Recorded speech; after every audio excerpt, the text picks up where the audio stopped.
So we are officially live on Instagram, and we're also live on YouTube. So I can see the comments here. I can see the comments up here. So thanks for joining in. We're just going to be tying up some chubby Chernobyls if you didn't get the memo.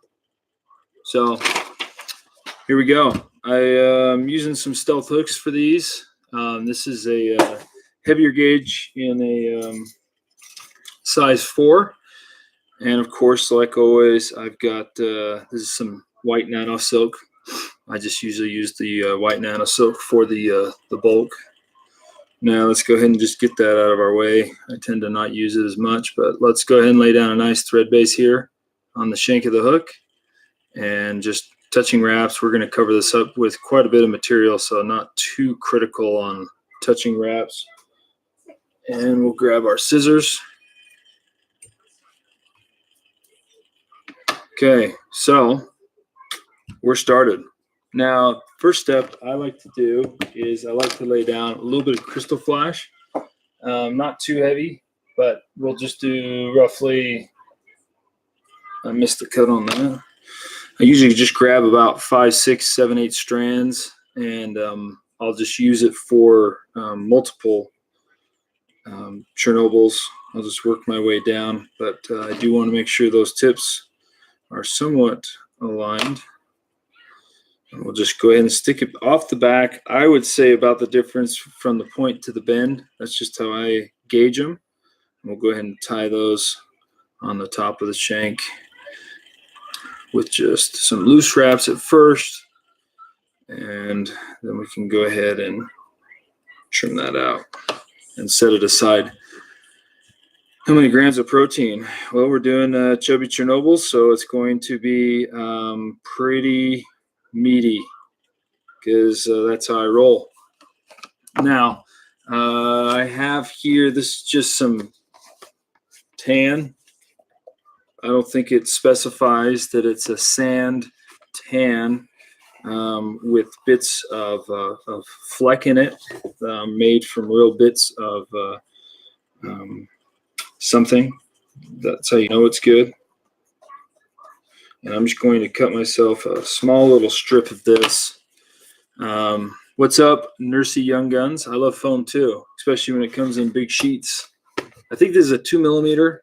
So I'm cutting it about half the distance of the hook gap, whatever's easiest for you to work with. And we'll just go ahead and tie that in. And I'm kind of tying it at a funky angle, as you can see, because we're going to palmer this hook shank. Kind of an extra step.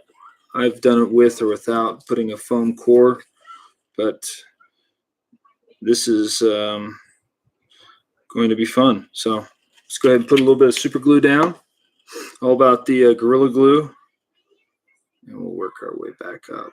Now, the reason I tied it in at an angle kind of coming back towards me is my first wrap is going to be up and over.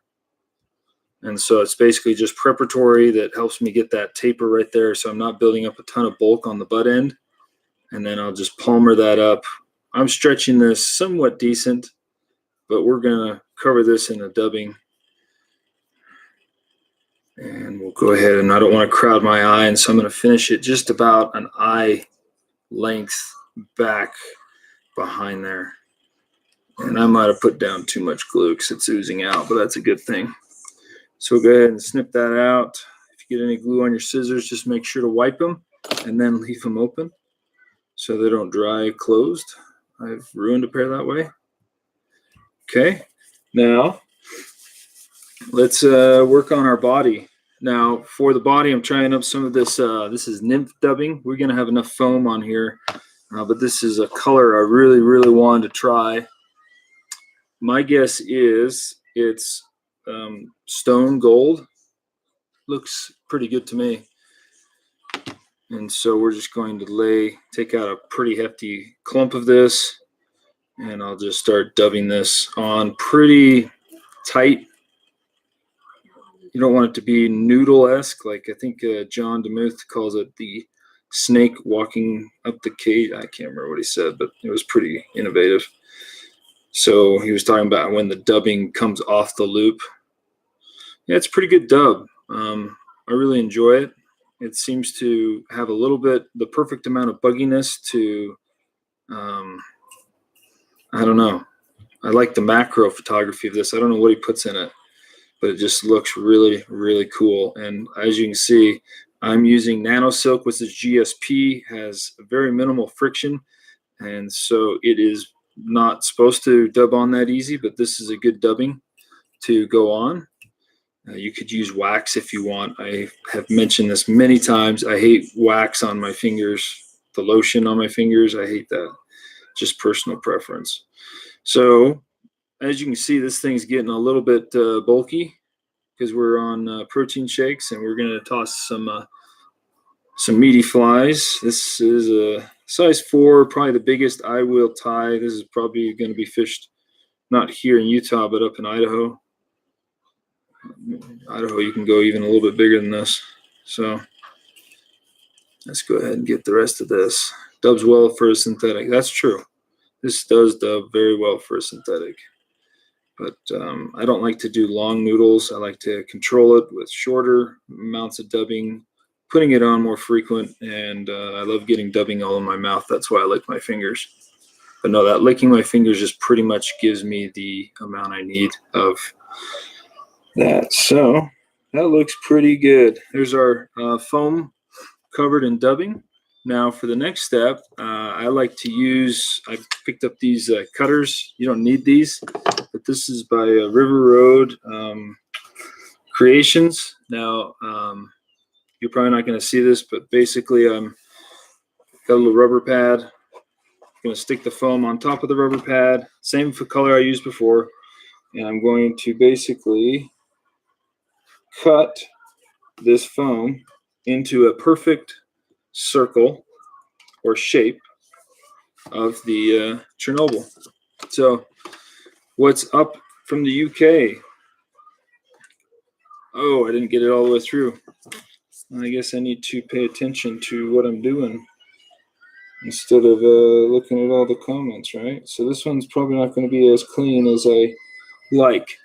The only reason I like these foam cutters is it makes the cut so clean. I mean, you're all about those Instagram likes, and you want to make sure that your edges are smooth. Now, the way it cuts it is there's a slight piece there that keeps it in, and so you just take your scissors. You can rip it, but I just give it a little snip. And I didn't cut it all the way. So there we go.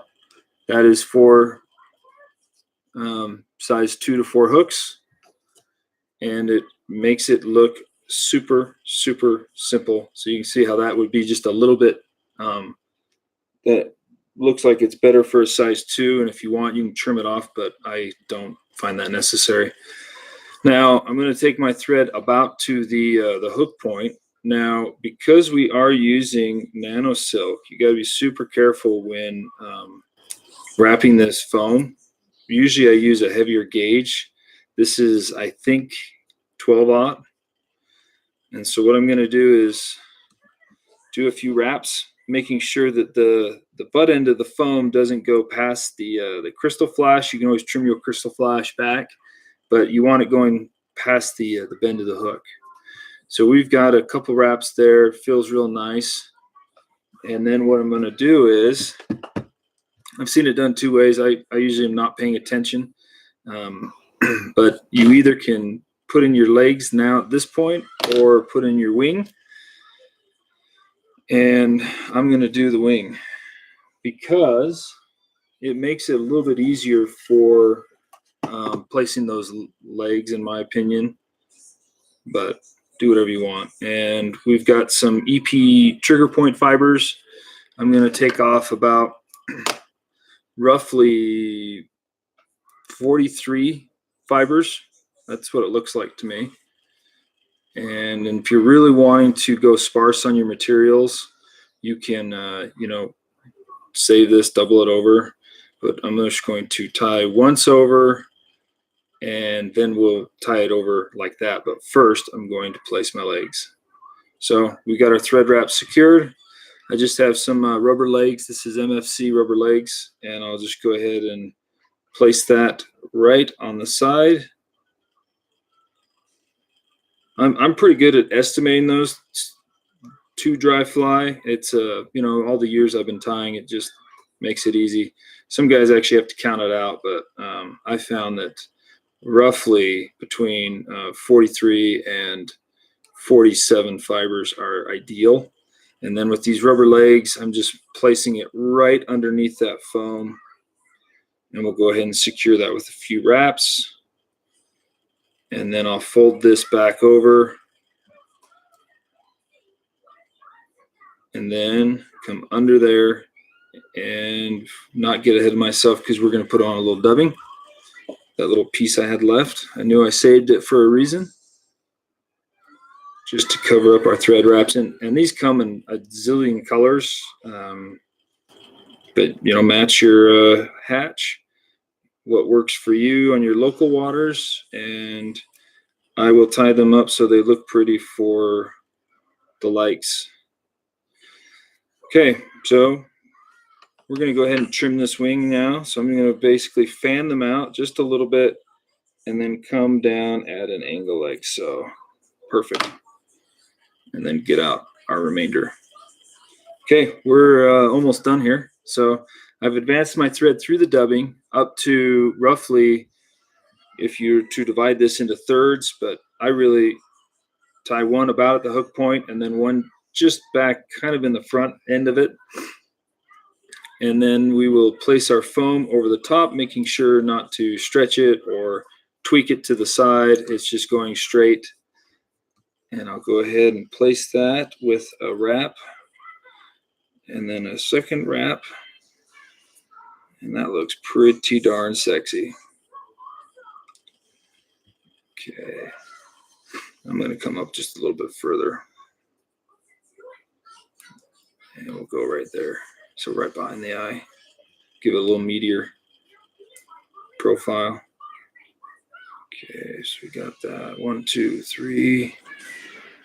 And then we got our fan. So, do you prefer ceramic tip bobbin? Yes, I do. I don't know why. I've just primarily used ceramic bobbins. I don't know if there's a big difference in using the nano silk with a ceramic versus a non-ceramic tip, but I guess I could experiment with it for you if you'd like. So grab that same clump you had and make sure you leave a little bit longer than we did before, because I want this wing to kind of go into the secondary wing, and we'll do 2 wraps securing it. Grab 2 more legs, cut them out. Add bulk. So the question is, because we're also doing this on YouTube, the question was, why the initial foam? Was that to add bulk? And I would say yes, and to also help it float better. More foam is home. Isn't that a saying? More foam is home. And so what I'm doing here is just placing these rubber legs right underneath the foam, right next to the dubbing, and then just doing a couple wraps. And then you can always, once you have that first wrap, you can modify it, tweak it, and then give it a nice snug little turn. And make sure they're kind of going out. Sometimes they don't like to spread out because you don't have enough dubbing underneath. And that's what's happening on this side right here. But we'll go ahead and pull this wing back now. I'll do a wrap just with the nano silk. And then what will happen is, as you put a little bit more dubbing on, it's going to split those legs just how you want. And if it's still going together, just add a little bit more dubbing. But I don't think the fish really care. Just the fishermen. If confidence in your fly relies upon the legs being perfect at 45-degree angles, then do it. All right, I could have probably wound in that thread just a little bit, but we'll go ahead and get that dubbing there. Perfect. Now is when you can manipulate the legs going back And if you need help with this, because there is a lot of odd and end material, just pull them back and borrow somebody's hair clip. My hair is getting just about long enough that I can start using these myself. So congratulations to me. Okay, and then we're going to basically get that front lip to go up by shoving some dubbing on there. So just noodle a little bit more on, and we are pretty much there. Pretty quick fly, pretty effective fly.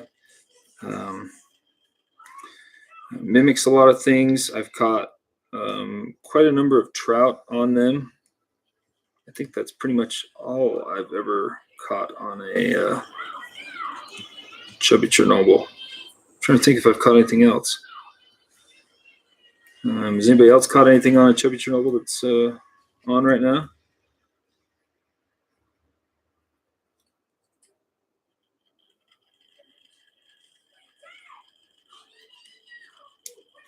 And so we just want to make sure that we get that little flop up, so it helps with the rideability in the water. When I pull it, it's going to ride nose up. We'll go ahead and do a whip finish. I'm going to do a 4-turn whip finish. So I guess some guys have caught small panfish, bass on them. I never even thought to use one of these for bass. I always just go with my poppers. That's a good idea. All right. Now we will just trim our legs and our wing. And what I do for that is I basically grab the front 4, come down roughly 3.5 times the hook gap, and I grab all 4 without pulling them down. I'm just lightly tugging them, so tension, and I will just snip all 4 at once. And then I will do the same with the rear legs. If this one wants to cooperate, I cut it. It's a little bit short, and so it keeps wanting to pull out. That was a tying error. Didn't know I'd be pressure. And bam. Okay. And then our wing. So this is going to lay back, and I want this one to come about into it. I could have gone a little heavier on this wing, but notice how I just fan it out just a little bit, and then pretty simple. So that should fish really well. And I like how that turned out. So that is pretty much it. You can manipulate these a little bit better, but as soon as you get a couple casts, that's going to mat down, but it'll be super visible. That's not very meaty, and oftentimes I actually double the foam. This is a Renzetti vise, but for the sole purpose of doing the YouTube, I'm going to end the stream. So thanks for watching.